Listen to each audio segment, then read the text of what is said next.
Let's fucking do this. Hell yeah. What's up? Hello, Captain J. John.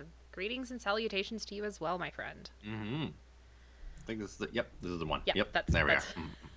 This is the right finger. Yeah, there we are. Sorry, it has been a day. Yeah, but the fact that we are literally doing a show about Star Trek, and you have to think about hang on, how do I? Did you? Yes, I Okay, know, but for all intents and purposes, I'm the new person here. it's true. This reflects on you. This reflects badly on your teachings, if anything. Um, did you ever watch Recess, like the animated show with TJ and Spinelli and It's ringing the Gus? faintest of bells. It is ringing Oh the my god. faintest Okay. of So there bells. was one episode where TJ had to spend recess indoors. So he ends up essentially playing Dungeons and Dragons with the nerd group. And the show Mm-hmm. that they watch had a hand signal as well. And it was this. And the phrase was Gondor Primulon. It really stuck with me. Because I think what would happen in my life is I would watch Recess. I'd come home from school. I would watch Recess on the Family Channel. And then I would switch over and watch Star Trek Voyager on space. So yeah, no, that is absolutely that is a 90-minute stretch that forms somebody. Yeah, yeah. There were other shows in between. Like my sister would always watch Fresh Prince of Bel-Air. Seinfeld was usually on around then. I didn't really like Seinfeld. I didn't get it because I was 10. You didn't get what the deal was with airline peanuts? What's the deal with What's airline the deal? peanuts? Which, to be fair, that bit was him talking about bad comedians who only talk about what's the deal with. Yep. So Oh no, absolutely. It's just unfortunate that that's what happened that's what to it. everyone remembers. Yep. What's the deal? Anyways, hello. I'm Hell, Haley, I'm Braden. and this is Bleeping Space Jim. Mm-hmm. Braden, what are you drinking tonight? What am I drinking tonight, Haley? Well, I'm glad you asked. Right now, currently, I am drinking some Blue Wave. Give me a second to see if I can get it through Oh, my. Nope, that almost. ain't gonna. There it is. There we are. We can Some mostly see Blue it. Wave, the unofficial. I'm 92% sure unofficial drink of the Toronto Blue Jays. Pretty sure unofficial because I don't see official. Yeah, the official beer of the Toronto Blue Jays is Bud Light. I'm not drinking that. I'm not drinking that by Hence the choice. unofficial. Hence the Unofficial. unofficial. There we are. Haley, what are you drinking I tonight? I am drinking a Shuswap. There we go. Shuswap Cider Company Lavender Honey Cider. Mm. Very good. I have been to the cidery and I never want to leave. I would say so. Really, for everyone watching this, just note the sacrifice that Haley has made for not currently hanging out in a cidery. Yeah. Oh, and now I'm gonna be all sweaty because cider makes me all fleshy. So, you're That's welcome, everybody. well. There we. I would just say there we go. Now that I'm already primarily sweaty because I spent 3 hours recording a podcast that with a mic that picks up my air conditioning, so I turned everything off. It is 26 degrees in the house, so we Uh, are. This is going to be a very sweaty show, it's everybody. it's 27 degrees in my house, so we're just Oh doing yeah, great. yeah. Everything This is yep. is fan Yeah. fucking tastic. Yep. Braden, But so you know who has it worse? Captain Kirk in this episode. look at we were both going in for the transition there. It was I real just good. got there first. You sure did. You slid in head first, my friend. So we watched The Enemy Within this week, which is on multiple lists as one of the best episodes of the original series of Star Trek. Um, and I mean, as soon as you watch it, you can see why. It's it honestly is a masterpiece. And for as much shit as I will talk about William Shatner as a celebrity now, this I think is one of the episodes that just really solidified his ability as an actor. He acts his face off twice in this Oh, episode. without a doubt. Like this is absolutely the thing that was like, oh, this is this is why he got hired for things. Mhm. Mhm. He can act. He's not just a Quebec man with a six pack. Vaguely Quebec man. Vaguely, well, I would say He doesn't live in Quebec Quebec enough. anymore. Oh, da, da, da, da, da. He was born there, and that's Quebec enough for us. He's CanCon, baby. He is CanCon. We're Yep, CanCon. we are CanCon. Um, so this episode was directed by Leo Penn. It was written by Richard Matheson, cinematography by Jerry Finnerman. Finnerman did most of the cinematography for the first season of original series. I just don't know if he did more, so I'm not going to say that he did the rest. I just know he did a lot of first season. And featured music by Sol Kaplan. I want to loop back to that for sure. Please do, because that is We have to have a because I think conversation that about is this. yes, that is a credit that I don't think you've mentioned before in any other episode of featured music. I have. Was I drinking? Probably. Anyways, continue. Um, the episode was originally aired October 6th, 1966. We do have our regular cast of William Shatner, Leonard Nimoy, DeForest Kelley. We do see. Oh gosh, what? Why am I blanking on her name? Janice Shatner. Rand. Oh, never mind. Oh God, I was just gonna say. Oh Uh, God, is it I'm this just. one? I don't think. I'm Never having. mind. Sorry. Continue. Hang on. Oh, now this is gonna bug me because I'm blanking on it too. Well, Give I'm. me a second. I'm pulling it up. We're getting there. We're getting there. Gosh. Okay. Open link in Grace new Lee tab. Whitney. Grace Lee Whitney. Yes, we do see Grace Lee Whitney. We do not see Nichelle Nichols, but we do hear her. Um, Also, this is our first episode since Nichelle Nichols has passed, so I want to Mhm. raise one up for a true queen. She. There are no words to explain what Nichelle Nichols did, so hope she's resting somewhere comfortable. Mhm. Lord knows she's earned it. Mm hmm. Mm hmm. Um, Then we have Farrell, who is played by Jim Goodwin. Fisher, played by Edward Madden. Connors by Eddie Paskey. It's our boy Eddie. Eddie Paskey. We love him. Yeah. Wilson was played by Garland Thompson, who was in one of our other episodes. I just saw it. I believe he was in Was he not like in Charlie the? X, I think. Yeah, I was just. No, never mind. I was thinking of something else. Okay, he wasn't Charlie I X. think Okay. so. Not 100% certain. Mm. And Don Eitner was the photo double for Kirk, which again, I want to loop back Oh, and it was talk the about that. same guy. Okay, no, yes, absolutely. Let's, because I assumed it was multiples. Um, so just like the few interesting story points, we have the story being inspired by Dr. Jekyll and Mr. Hyde, the whole idea of like a character struggling with his evil alter ego. Matheson, the writer for this episode, doesn't generally like subplots. He thinks that the B plots kind of take away from the main story, and that they slow down the show.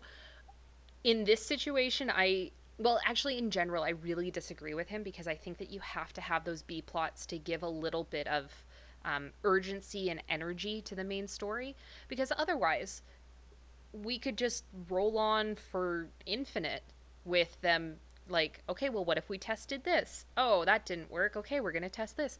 No, the stressor in this episode is the fact that they have to get these men up from the surface and they can't safely transport them until they figure out what exactly is wrong with the transporters. I'll get into that. Oh yeah. Nimoy, this is the episode where he comes up with the Vulcan nerve pinch. The original script had him hitting the evil Kirk over the head with a phaser, and he was like, that doesn't feel right. So he came up with the nerve pinch. So it's not the first time we see it. That was last episode, but this is like where it kind of comes from.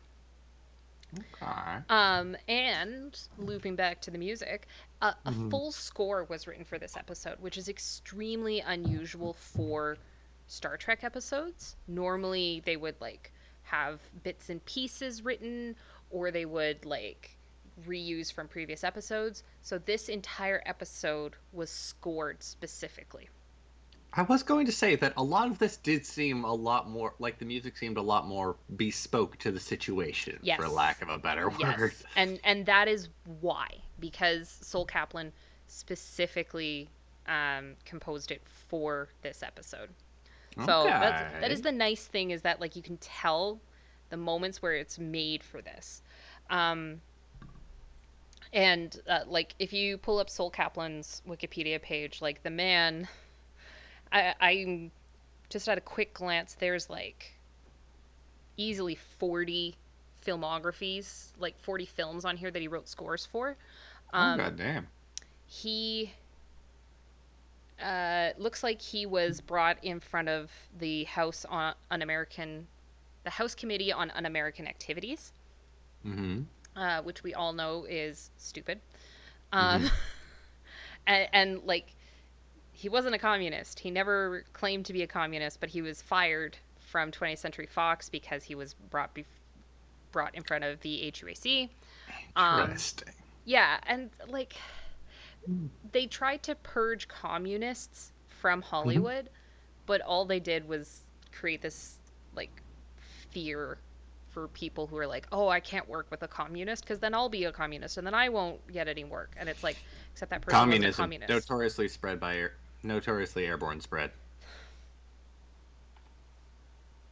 Achoo!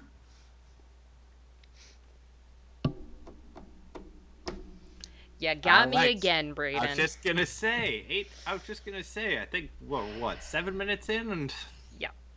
all right, it's a good start. Let's see if I can improve. Continue. So. Um, he did live to a ripe old age. He died of lung cancer in 1990 at the age of 71. So, fortunately, Oh. Sol Kaplan did have a good long life. Mhm. But yeah, he wrote this score, and like there were so many moments throughout this episode that I just sat there and went, "Wow, the music is perfect. This is like it's hitting all the right beats," sort of thing. Mhm. And now we know why. Because Yes. there was somebody watching with a notepad, just like, yes, I can do that. Yep, Hmm. that there. Yes, that there. Hmm.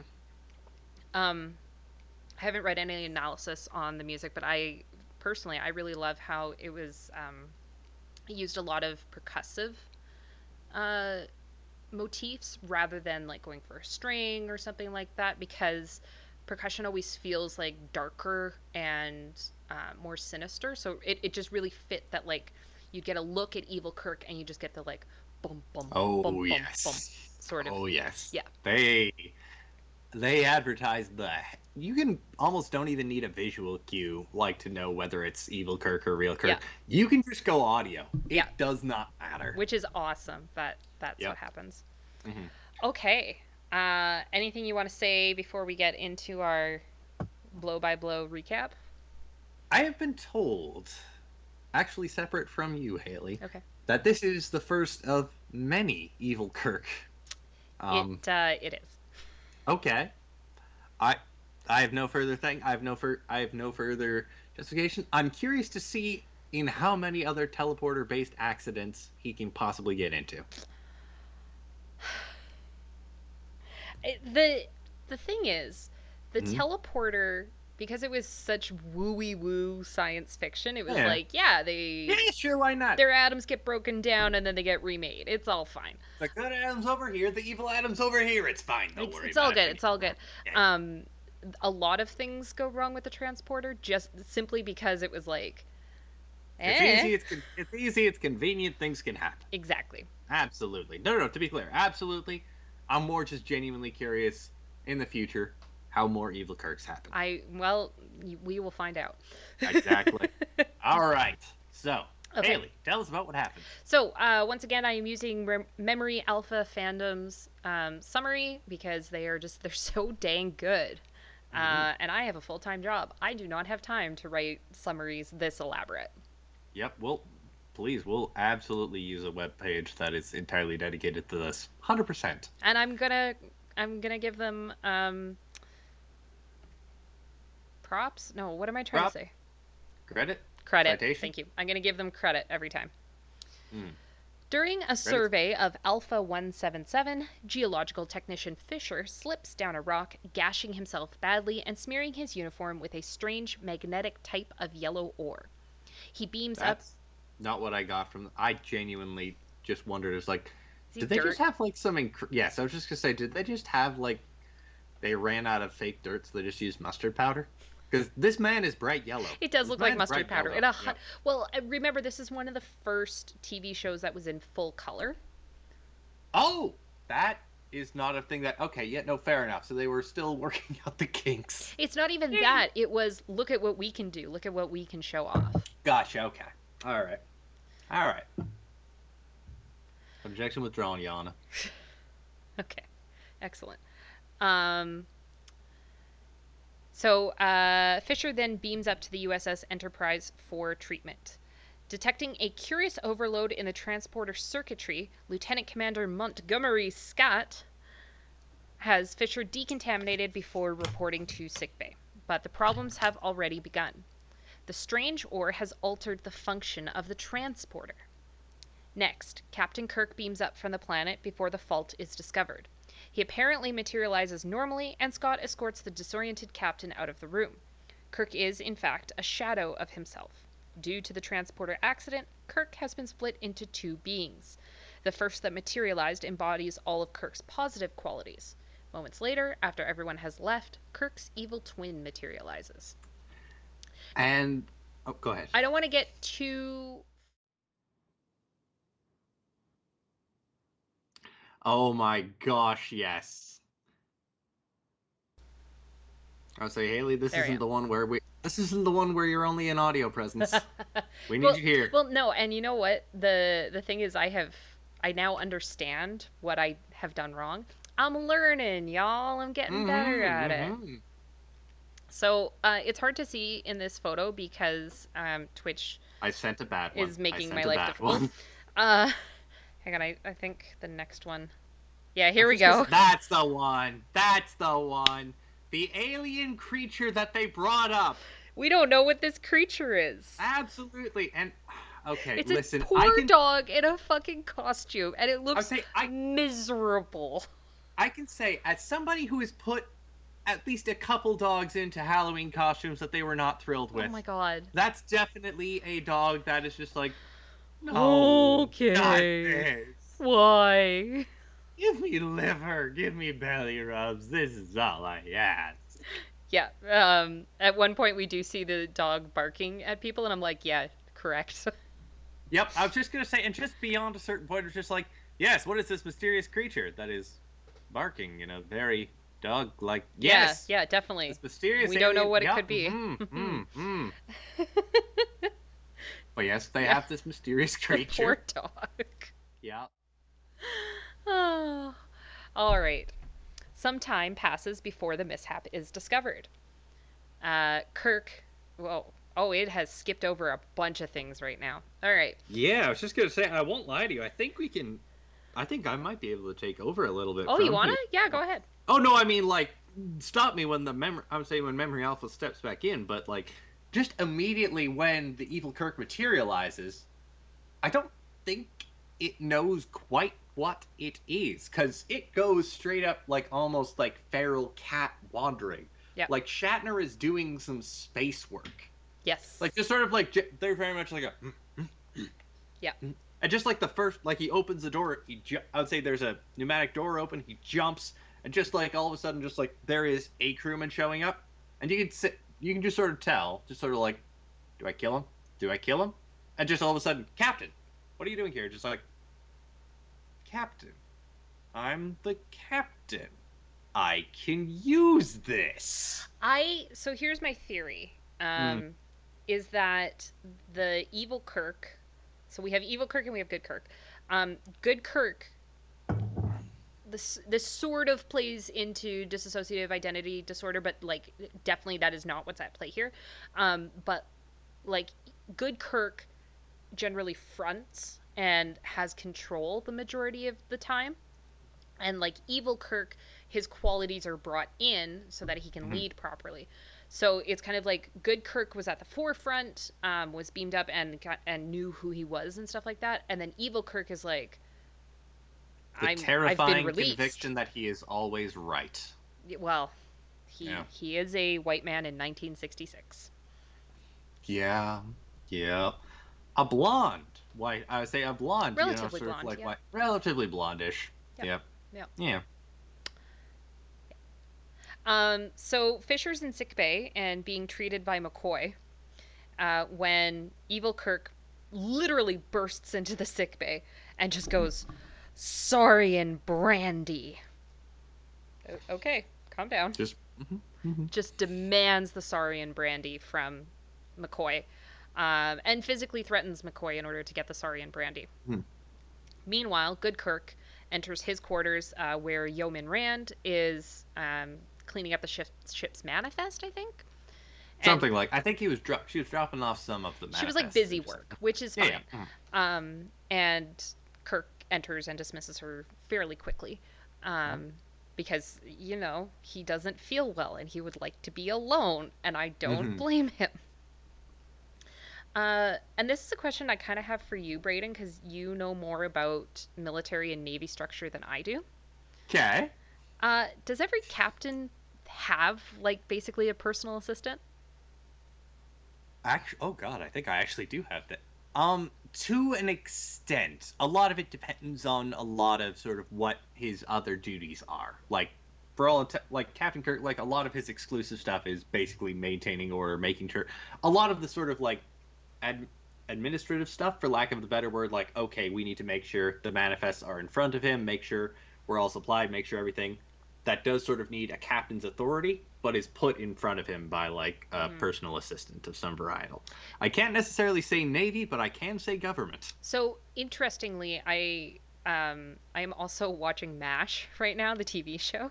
And Oh, so very and so good we one. do have Corporal Radar who is like Yep. always at Colonel Blake's side essentially. So I guess it is somewhat similar. The only survivor of the movie. No, no, let me No, I clarify. know Gary The only. Berghoff is the only person who reprised his role Yep. Because from. they couldn't find another one. They couldn't find another one. He's the perfect Radar though. Perfect. Absolutely. But my God, the other thing that we're working on in the other TV show slash movie we're working on in the 1960s and 70s. Right. Yes. Yeah, well, MASH They're aired in 72. 60s and 70s. Yeah, so it's the same era. Before we were born. The forever times before we were In the born. forever times. Yeah. Okay. So Evil Kirk then roams the corridors drunk. Yep. McCoy goes to Commander Spock about this, who then goes to the good Kirk with, wow, this is, Memory Alpha I would say who fandom, is you're letting me down. I would say who is absolutely like Playgirl shirtless. I will say like Yes. this is very much a direct like okay if this was a YouTube thumbnail this is absolutely where it would go like Yeah, yeah, he is literally walking around shirtless with a towel around his neck. he is Um, completely dry, just a towel around his neck. yeah, yeah. This is yeah. So McCoy goes to Spock about this incident and basically says, like, I need you to check in on the captain. Spock then goes to the captain and is like, oh, you're not drunk and not raving. What's going on? Um, Kirk then shrugs it off and says, oh, McCoy was probably just pulling your leg. And A notoriously jovial medical yeah, doctor. someone who routinely Those pulls medical doctor pranks. pranks. Yeah, those medical doctor pranks where he says that the captain's drunk and stole his brandy. Yeah, those Yeah, yeah, it's a pranks. good prank. Yep. What's the line that Kirk says? I'll tell him that you were properly annoyed. Properly annoyed. It's just like, So good. yeah, it's like, all right, all right. Um, the evil duplicate Kirk, who was now instinctively consumed by lust for his beautiful yeoman, Mm-hmm. makes his way into Rand's quarters. He is drunk and amorous, are the words that it's used That here. is, I was just gonna say that is a very, very polite That is word. putting it fucking mildly. Yes, I was just gonna say because this is an attempted rape that happens. Yes. So let me read through the Yes. summary, and then we can break this down, because this is Mhm. where we have a lot to say. Mhm. The duplicate Kirk mentions to her the feelings they've been hiding, claiming she is too beautiful to ignore and too You're too much much woman. woman. Ugh. And that You're too much woman. they've been pretending too long. Evil Kirk suddenly grabs Rand and shouts, "Let's stop pretending." He pulls her in close, puts his arm around her, and mutters, "Don't fight me, Janice." He then starts kissing her very aggressively, and as she is forcefully trying to fight back, Evil Kirk pushes her to the floor and attempts to rape her. But she defends herself and leaves a large scratch on Evil Kirk's face. During the struggle, Evil Kirk attacks crewman Fisher, who was walking by Rand's quarters. Um, and Fisher tries to call attention to what is happening on that floor, but Kirk has attacked him before he finishes his communication. Okay. Mhm. I would like it be put on the record that, in my opinion, Mhm. James T. Kirk would never ever do this to a woman. I think he respects women too much, and he understands the need for consent. Mhm. However, this is clearly his more base desires and his more Mhm. animalistic desires, so he's acting on pure desire and instinct. Mhm. All of that aside, how many times do you think this happened in some American military installation where a commanding officer forced himself on a Yeah, I was just gonna lower say this ranked? also gets incredibly more harrowing, kind of as the As the years go they. on, this did not age well. Oh no, I was saying, and even just like in later on in the episode, there's a okay, never mind. I'll wait until it gets there, but it's also just there was a line that stuck with me. But Which line? yes, Just tell but us. What is it? What is it? I was just gonna say I didn't want to get you in trouble, I would say, as Janice Rand says to Right. what Yes. who she thinks is the person who tried to rape her. Yeah. But it's Yes. yes. Just this sense of duty is so instilled, and it's heartbreaking for us to watch in 2022, because we know that she has every right to the voice and she has every right to consent. But nobody in 1966 thought that. No one in the military, no one in the writer's room, none of the actors thought that. They were all like, well, no, that's what she has to do for this scene. Um, so I really hope that Grace Lee Whitney only ever experienced that on screen, quite honestly. Joe say, "Hi, Patty Pixie. Welcome to the show. Oh, This is hi, a Petty hell of a time Pixie. for you to jump in." Yeah, it's not one of the like better This isn't the episodes for happier. that. This is one of the happier ones. I'll tell you what. You missed. I would say you missed the adorable dog alien. Oh, You I missed can the switch adorable back to dog the alien. adorable dog alien. I think we might need to. I won't lie to you. Here we go. Adorable dog alien. Thank Feel better, everyone. you. All right. Yes. And an important point to make about this scene is, first of all, Evil Kirk gets scratched, Yes. and There is now a differentiation between the two and of them. good Kirk is wearing the uniform that you all see on screen right now. He is not wearing his plain yellow for the rest of Mhm. the show. So we have two ways to tell the difference between Evil Kirk and good Kirk. Now I think, yeah. So here's Yeah, that's the one. one photo of Evil Kirk. This is a slightly better one, I think. Um, It goes slightly more Roberts. They go slightly more Robert Smith with them. it's very interesting because Evil Kirk has very heavy, heavy eyeliner, so you Yes. always know what his eyes are doing. Whereas Good Kirk has very light and natural makeup. So like they've done a few visual tricks to just tell us the difference. And Not to like mention Braden, just stuck a lamp like right underneath his they face, do basically that with a everything lot. in hand. Yeah. Um, and like Braden pointed out earlier, the music is also entirely different when Good Kirk and Evil Kirk are on screen. Mm-hmm. So, yeah, we're through the crappy scene. Yeah, Yeah. yeah, no bueno. I know Is you're all behind us. It's because my internet connection sucks. Sorry. I would say, are we? I would say, did the summary come into the Spock realization like right afterwards, or can I jump into that? In sickbay, Rand, crying and flustered, tells the good Kirk Oh yes, plus yes, yes, yes. Spock and McCoy that the captain tried to assault her, in which both her and Fisher accuse him of this. Mm, Wow, the writing in this one is bad.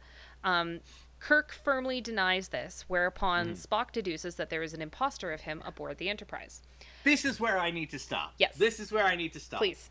I would say because this is the quote I wrote down. There's only one logical. I would say Spock says to Kirk just after all of this. There's only one logical answer. Enormous pause. Enormous pause. There's an imposter on board. No, Well, that is not at the some point, I immediate think logical jump. at some point, I think he does say there's an imposter among us or something like that. He definitely says the two words "among us." Yeah, Dun, I would say dun, not even dun. that. It's just like who goes immediately to, all right, the two people have accused my immediate superior of assault. It's got to be a clone. Got to be an evil clone. I Got to be an evil clone. I think one of the reasons Spock That is jumps not to the that. whole Well, no, no, no, logic. no, Keep going. because the timeline. Think about it. So if those are in theory happening basically simultaneously, Spock is standing with good Kirk. Spock knows that Kirk did not do this because he was with him. I thought he was resting in his. I thought Kirk was like basically just taking a nap in his But quarters I for the entirety. think Mhm. I think the logic that they're putting behind it is that like Spock left him too quickly for him to Okay. have gone to Rand's quarters Okay. and done this. Because like that's Gotcha. that's a full I want to say 3 to 5 minute scene where they Yeah. go through all of that. Yeah, Um, I would say at the very least, yeah, I would say you steal the brandy, you get, I would say you get at least minorly shit faced. You go down the, yeah, okay. but then you also have to factor in like travel time between Kirk's quarters and Rand's quarters because when Rand scratches him, that's another thing to keep in mind is that she has scratched him and there are visible scratches on his face. Hmm. She scratches him, he runs out the door, attacks Fisher, and leaves, Hmm. and he somehow has to get back to his quarters before Spock will notice. So, No, I agree with you that it's very fuzzy, but I think hmm, there's like enough kind of between the no, fair lines. enough, fair enough. Also, Petty Pixie, yes, you need to trust the Kirk with the V-neck. Yeah, You need to trust the yeah. Kirk with the V-neck. Always trust somebody with a V-neck. It's all right, there we are. I think I am. technically I am also. Hang on, this way. I'm technically also wearing a V-neck. No, that's true. I would say we're both very trustworthy people then. I don't think that's what makes me trustworthy. Fair enough. Haley, what makes you trustworthy? I keep secrets. Fair enough. Anyway. All right. So, Scotty finds that the yellow ore Fisher beamed up with somehow caused an overload in the transporter. The transporter does indeed work, but they dare not use it for risk of duplicating Sulu and the rest of the landing party, as evidenced by the dog, by the barking dog, Yeah, I the was just gonna creature. say, let's creature. No, it's a dog. It's a dog in a It's totally a dog. costume. It's a dog in a costume. It is barking. No, Yeah, it's a dog in a yeah. costume. Yep. Kirk tells Spock that he must inform the crew of what has happened to him, since they deserve to know. Mm. Spock, with all due respect, tells Kirk that as he is the captain, he cannot afford to be anything less than perfect in the eyes of the crew.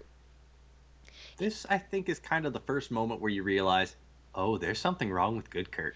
Like Yeah, this isn't just, I would say, regular Kirk and evil Kirk. There's something up with the good guy too. and that's the thing is like the whole the whole problem of the episode is that good Kirk starts to be paralyzed by having to make decisions because he relied on his impulsive um, and more animalistic side to make those aggressive decisions. Like Mhm. I can certainly say as a leader in kind of my own spaces, Mhm. um, I I can't be nice all the time. Sometimes you have to be mean and you have to tap into that. And you have to be able to make snap decisions. And clearly Kirk's good side is not capable of doing those things. Mhm. Mhm. You can be nice. All you can be nice all you possibly want. Eventually, you might need to make a tough decision, Yeah. and that's where good Kirk has his episode-long problem. Yes. Yes. Um If he does appear so, the crew will lose faith in him, and in turn, he will lose command of the Enterprise. That is kind of loosely how Mutiny on the Bounty happened. Mhm. Um, Who doesn't remember? Who doesn't remember the clone of Captain Bligh? Am I thinking of the wrong thing? no, you're not. I'm just mad All at right. you. I'm so mad. I was just gonna say again, there might just need to be a supercut after like enough of these of just like the supercuts. I'm so mad. Supercuts of Haley yelling, "I'm so mad" at Braden. Entirely fair. Listen, at this point, it may just turn into that may just turn into my Woof. ringtone. I won't lie to you. Woof. Yep. Is Mama I home? was just gonna say again, I've got support back here. You can't see it. I've got support back here. That is Pippa. Pippa's a good girl. We love Pippa. Yep. Pippa's adorable. She's great. Um, Kirk knows this and wonders why he just forgot it just now. Mhm. And then it goes to later on the bridge. Nothing really happens in between there, does it? Like, oh, hang on, Mama's home. Yep, I was just Do we gonna need say. to go to just a pause screen for a moment? Nope, we're good. I was just gonna say I would say we are good. The dog has now seen her mother. I was saying potentially our viewership may double by 100% soon. Woo! Maybe. We'll see. We'll find out. Mhm. Kirk makes an announcement to his crew from his chair about the imposter aboard. Mhm. While making the announcement, his evil half is rummaging through the captain's quarters, which is where we get that one good image Yep. of Kirk's face. Yep. I was just gonna say, and This one. that's I'm the the captain. I'm Captain Kirk. I'm Captain Kirk. And you know what? For all the shit that we're making fun of him for, being over dramatic and everything, he is acting his goddamn face off. Like, Yep, I would say, William and Shatner put 110% in everything. Hi, Sarah, we can see you. oh yeah, no, I would say, and again, just looking at the script, he must have been given line. I'm Captain Kirk. Kirk, colon. I'm Captain Kirk. Kirk. I'm Captain Kirk. He differentiated those, I'll tell you Yeah, what. yeah, they're very He different. differentiated the shit out of those. I remember reading a quote from the director of the first Star Trek movie, and he said that the reason he got such good takes from Shatner was he would make him do a scene over and over and over and over until he was too tired to overact. Which I understand why, because by the late 70s, early 80s, audience tastes had changed. Mm-hmm. But like the overacting is what makes original series so good, in my opinion. Oh, absolutely.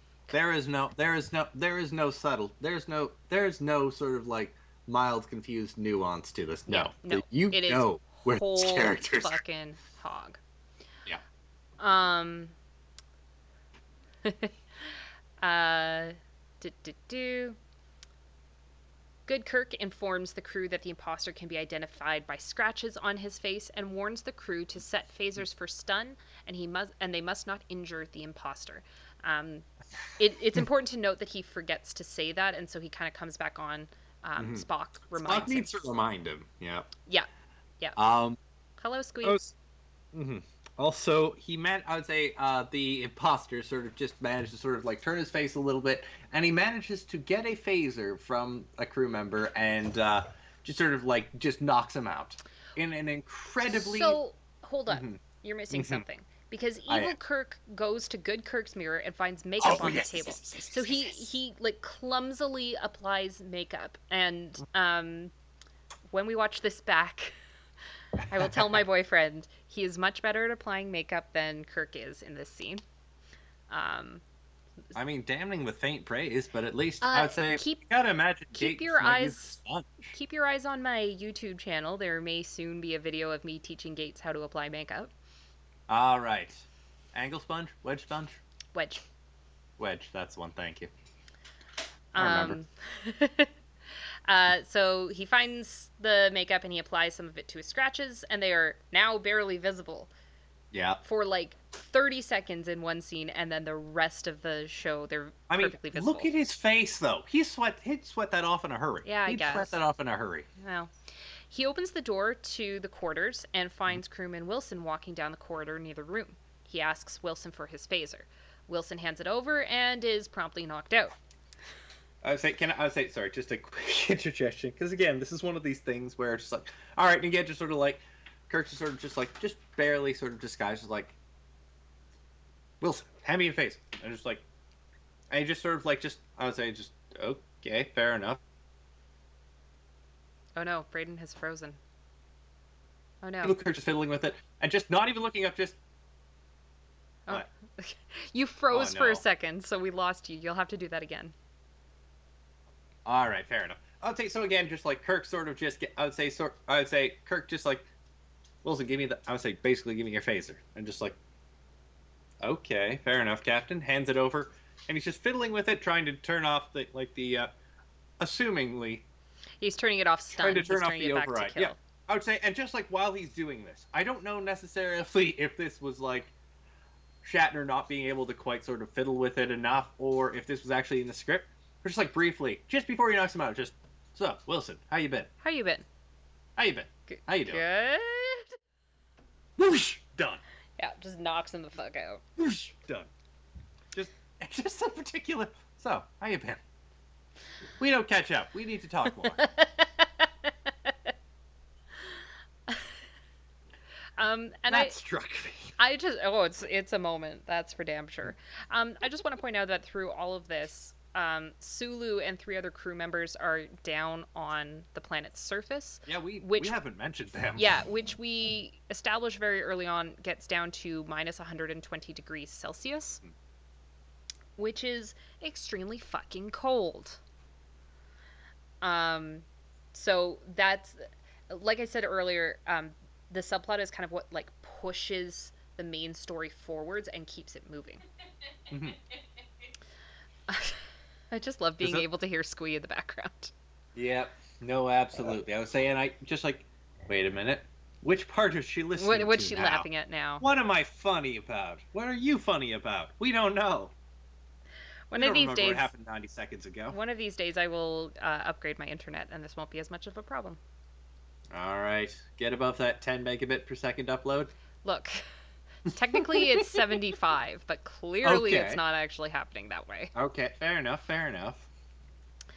But yes, Petty Pixie. Yeah, no, there is very unhinged. There are very few hinges on evil Captain Kirk. Yep. Very few.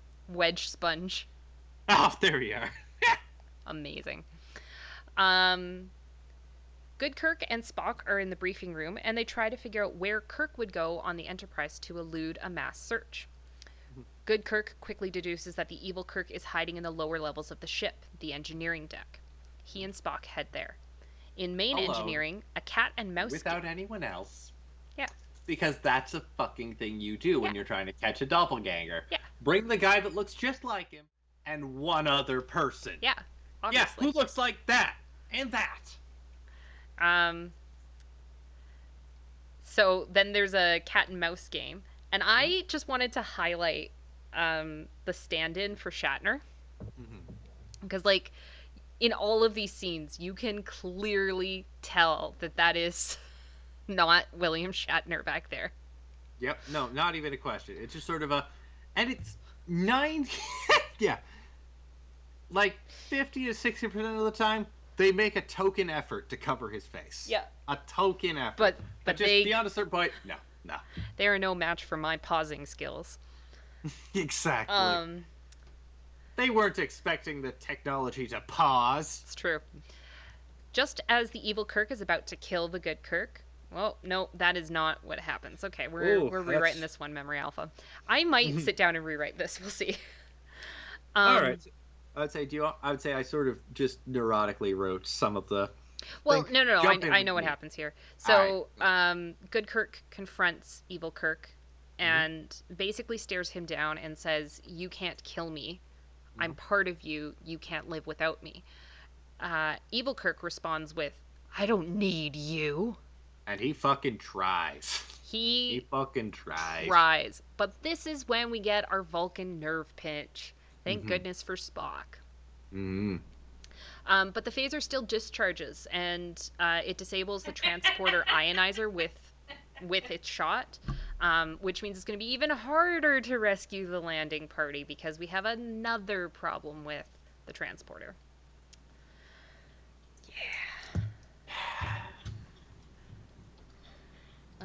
Oh God! Yep. All right, so we're like a couple minutes behind. We're like a couple minutes. Yes, I'm All right, the sorry. chat's a Okay. couple minutes. Oh no! To be clear, this is just my realization of.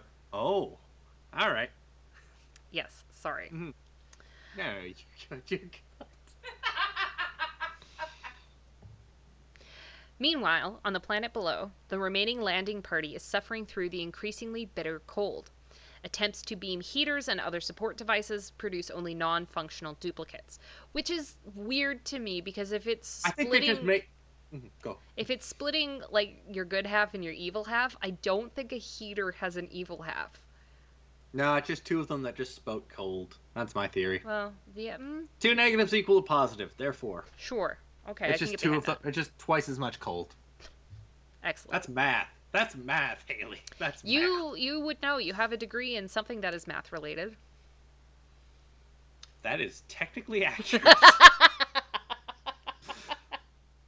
I'm glad we're such good friends. You would know. That's sort of like math. Well, that's technically Yep. accurate. That's always the way you want to talk about your degrees. Well, technically that's what it is. I mean, yeah. I mean, if you squint at it a little bit. Um Jesus. Kirk speaks to Sulu in the Enterprise's briefing room, trying to reassure his helmsman, all the while growing more and more unsure of his command abilities. Spock cuts in and tells Sulu to hold on for just a little while longer. I think I actually do have the photos in here. Yeah, they huddle under a parachute. Yep. Just a bunch of. Oh, yes, and just a bunch of very multicolored blankets. Mm-hmm. Just so many. And they all look like canvas, so they're clearly Yep. not even warm. Yep. Oh, no, they're. This is now just a. And yes, Petty Pixie suspension of disbelief. Yep, you just Yep. gotta lean into it. You It's just true. gotta disbelief. You just gotta lean into it. So they now have Evil Kirk in a bio bed in sickbay. Mm-hmm. They McCoy recommends that they find him. Um, then Spock goes on this like really irritating rant about like we have a unique opportunity to study man's good and evil side, and I just want to point out the lists he makes. So the evil traits are hostility, lust, and violence. Mm-hmm. Excuse me, I'm sorry. And the good traits are compassion, love, and tenderness. Mm-hmm. Um, which I don't think actually describe what is happening with Kirk.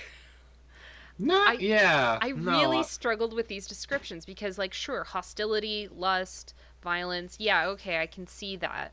But like compassion, love, tenderness, I don't really think that's what I was seeing in Good Kirk. I was seeing Evil um Kirk 3 for 3. Good Kirk, 1 for 3 yeah, compassion. It's about the yeah. only thing. Um Because he told them not to hurt Evil Kirk. yeah, well, and what I'm really seeing is that like yes, these are negative and evil traits, but I think that there's a way to turn them good. Whereas what I was seeing with Good Kirk was like indecision, um, and like the inability to analyze a situation. So what does he draw from his evil side that allows him to make decisions and allows him to analyze situations and things like that? So that's I it just these aren't necessarily opposites of each other in my opinion, Mm-hmm. because like lust and love, those are not necessarily opposites. Oh yeah, no, I was just say we're a couple minutes behind. Yes, you're not wrong. I was just saying, yeah, they've just sent two air conditioners down. That's Excellent. basically what it is. They've turned a heater into two air conditioners.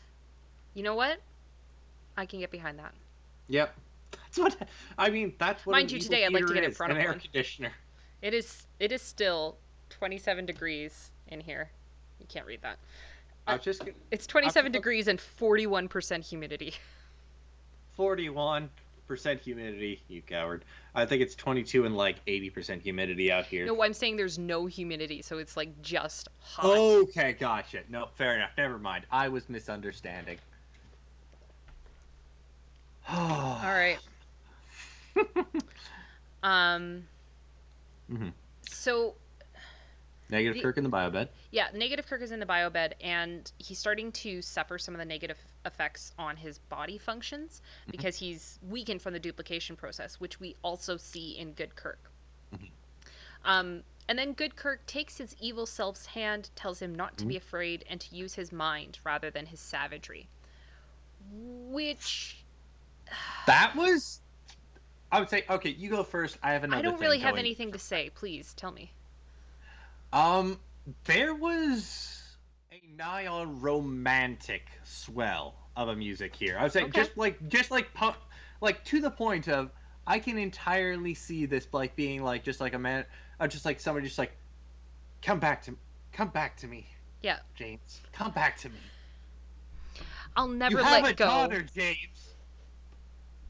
Jack, I'll never let go. Yeah, that's the one. That's the one. I would say, and there is like there's nigh on a string swell. Yeah. I would say like just at that point and just like okay, okay. And Haley, would you mind? Haley, I would say, would you mind bringing up the? I would say sort of like the image I sent you, sort of like with the. Oh no, I would say like kind of about the. That's the one. Just kind of just on that. This happens less than 5 minutes later. The phrase "I have to take him back inside myself."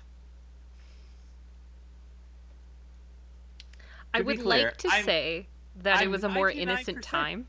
I'm 99% sure there is no self homoerotic context here, but Uh, yeah. but Yeah. Um of course. so um, so like Kirk good Kirk doesn't want to take the evil Kirk back, but mhm, McCoy points out that all humans have a dark side to them, and the strength of command lies in his negative self. Like we've been saying, the negative gives him the power to command. Um, mhm. which still, like, I still really struggle with that, but I understand where they're going with it. I mean, good side, I'd say, has all the right feelings. Indecisive, bad one, does terrible things, but can pull the trigger on it. I Yeah, think is kind of where they're going. yeah. Maybe. Finally, Scott and Spock believe that they have isolated and repaired all the damage. Spock contacts Kirk and asks him to come down to the transporter room. An Alpha 177 canine test animal, previously mentioned dog, Mhm. previously split, is sent through to see if it will reintegrate.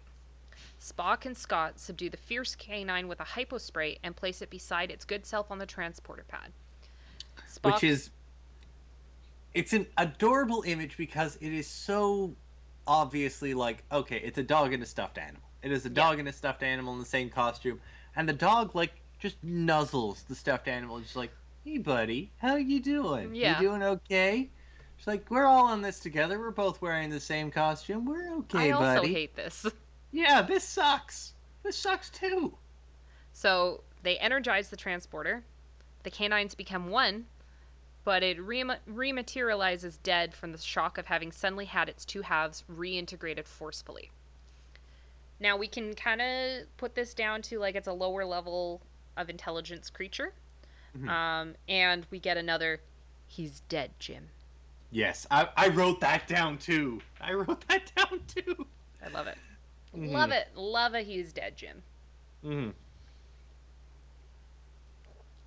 That's I think that's the T-shirt as well. We love a he's dead Jim.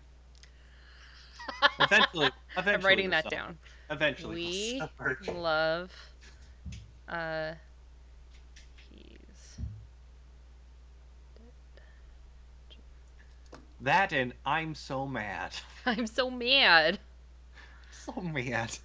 I'm so mad. Um the evil Kirk is recovering in sickbay while Sulu contacts good Kirk from the planet just before he succumbs to the extreme cold. Good Kirk decides to release his evil half and have both of them go through the transporter. But evil Kirk. Kind of. Hmm? Kind of. There is a scene before that in which he's basically batted back and forth like basically a ping pong ball between Spock and McCoy. Yeah, yeah. Again, Spock seeing the like, oh, but we should keep it separated. It's fascinating to study. And McCoy is like, but he's half a man. Yup. He's two halves of a man. And Also, also just you're kind in of oh, trouble, Brayden. I forget what happened 2 minutes ago. I have to take him back inside myself. Oh yes. Thank you. Here to help. Tell me I'm wrong. Okay, but also just like this is also just a further conversation. Don't yuck his yum, Sarah. Oh God. Okay. Okay. But this is also just like I would say, and again, they're sort of again, Spock and McCoy don't necessarily like each other in the beginning, but also just like Spock's just kind of like, okay, you need to go through like even just like after they're seeing the dead dog, let's be honest, dog. Mm-hmm. It is I would say it's like Spock is pretty much solidly on the no. You need to do this now. You can survive this because it's a lower form of life. You can survive this. I would say, and McCoy's just like, no. We need to check this. This killed a thing. Yeah. Yeah. This is And not then, okay. yeah, I would say it's like, and they're just Kirk each and every time, just like every time one of them says it, just like, yeah, no, that's right. That sounds about good. Yep. Yep. Then McCoy jumps in. Yeah, no, that also makes sense. We should check that. Yeah, no, I'll start the transporter room. Yeah, no. We should double check. And just batted back and forth like a ping pong ball. Yeah. Yeah. And that, honest to God, that was the interesting part of it. For just like, it's difficult to almost. I say this as somebody who's had to act in a couple of comedies, and just like, it's very difficult to do an immediate switch, like just Mm-hmm. back and forth, back and forth, back and forth. And Shatner did that quite well, in my opinion. Just like, oh yeah, no, you're right. No, you're right. Polar opposite. Polar opposite. Polar opposite. Yeah. Just like again, being unable to make those decisions for himself, and so um, agreeing with whoever spoke last, essentially. Yep. Yeah. Again, Just full credit to Shatner for this. which is not a great quality for a captain to have. Not really. No. No. Okay.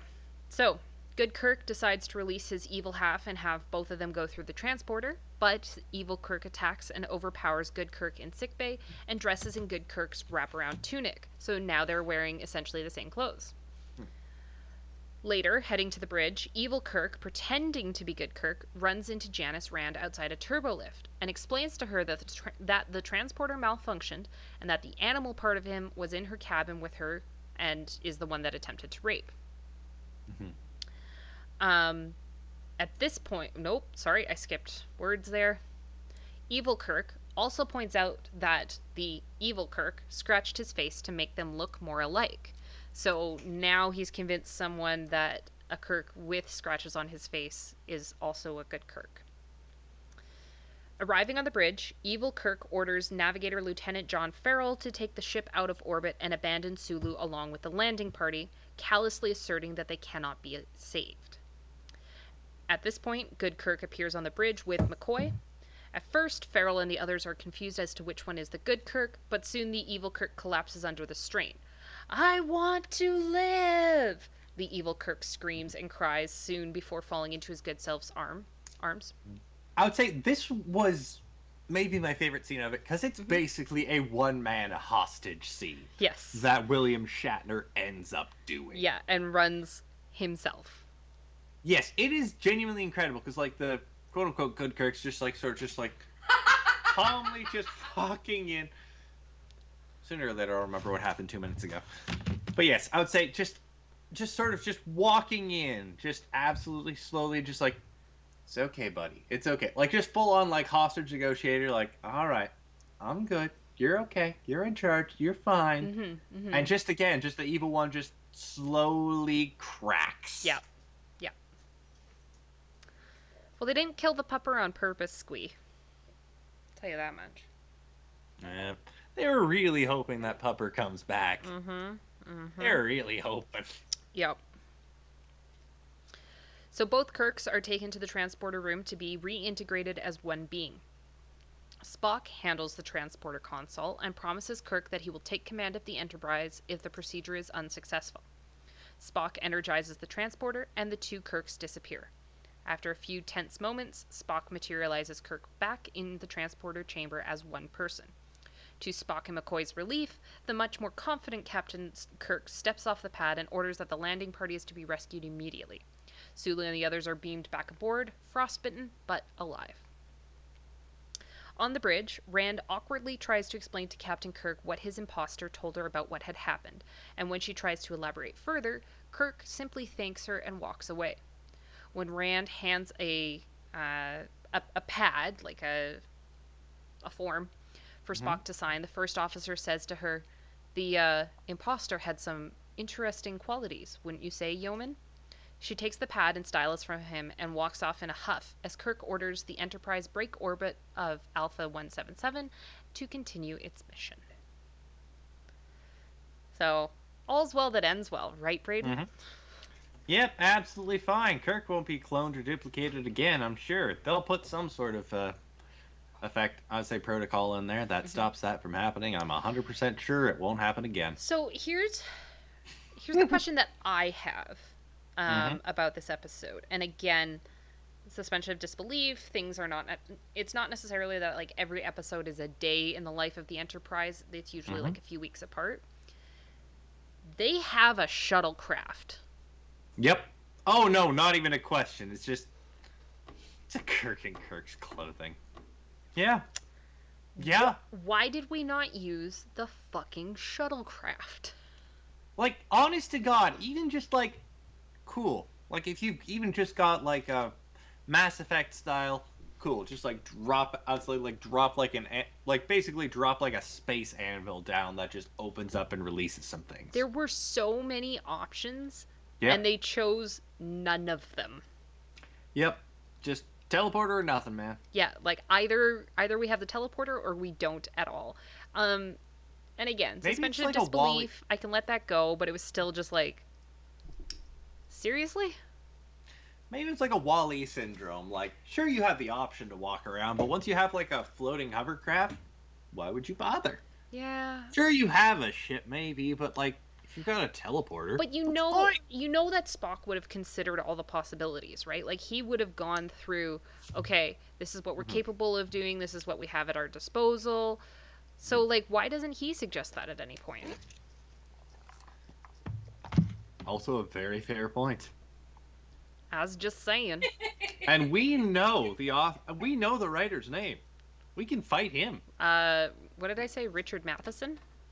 That sounds right. You said it with it. I was just going to say you said it with enough authority. Yeah, No, you Richard didn't say that with. Matheson. All right, now I believe you. Now I believe you. I checked my notes. There we go. There we go. Um, Braden, what are your overall thoughts on this episode? Um, this was an interesting one Mm-hmm. because again, for the second time, there is quote unquote like a human-y villain. I would say, and it's William Shatner. I would say, and I mean, this also seems kind of.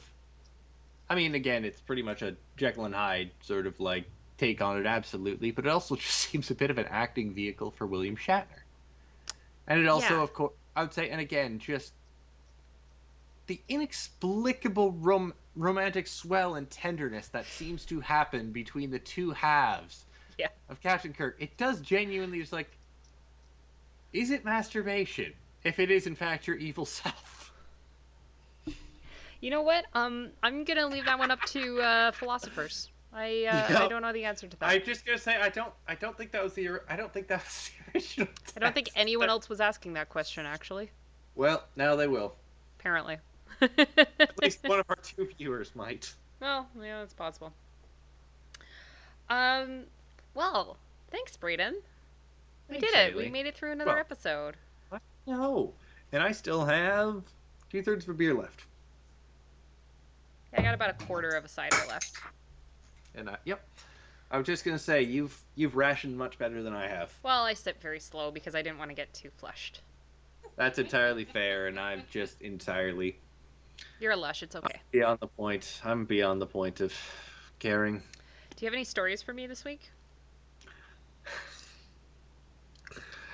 Nothing that beats the last one, Okay. unfortunately. Okay. I couldn't Okay. think. I couldn't think of a decay pun before Mm, we started. okay. Well, that's Wait your till next. homework. Wait. Yeah, I was just saying. Wait for another couple weeks. Another couple In weeks. 2 weeks, we are going to do another flagship episode. We are Hmm. doing Mud's Women, Oh yes, the one with the the prostitutes. space prostitutes, Yes, the space the prostitutes. space mail order brides. Yes, though they can't say prostitutes. Yeah, no, no. They're courtesans. This is also one of these ones that doesn't age too well. No, no, it does not. All right, so I think Haley. I think since we've realized that apparently that this does cut off No, so like immediately I when it have goes an afterwards. ending. I have an end card that we can leave on. Fantastic. This is excellent. All right. So, So we don't necessarily need to vamp for a couple 5 minutes. nope. All So, right, Brayden, live Haley. fast and get fucked or whatever. Live fast and get fucked, whatever to you too. And also with you. And with you. Mhm.